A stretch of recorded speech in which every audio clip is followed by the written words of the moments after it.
তুমি নামাজ পড়োনি কেন? অসুস্থতার জন্য?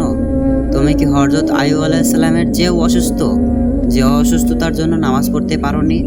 তুমি নামাজ পড়োনি কেন? দায়িত্ব কর্মকর্তার থাকার কারণে? তুমি কি হযরত সুলাইমান আলাইহিসসালামের চেয়েও বেশি রাজত্ব নাকি, যে দায়িত্ব সামলাতে গিয়ে নামাজ পড়তে পারোনি? তুমি নামাজ পড়োনি কেন? স্বামীর অত্যাচারের কারণে?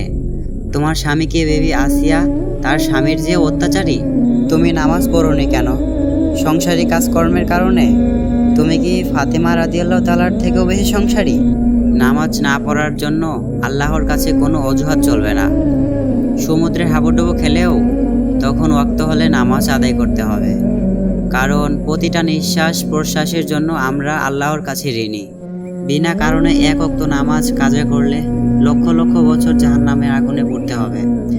সেক্ষেত্রে এক ওয়াক্ত নামাজ না পড়লে কি শাস্তি হতে পারে একবার ভাবুন। দুনিয়ার আগুনের চেয়ে 70 গুণ বেশি জাহান্নামের আগুন। আগুন থেকে যদি বাঁচতে চাও, নামাজকে কখনো অবহেলা করো না।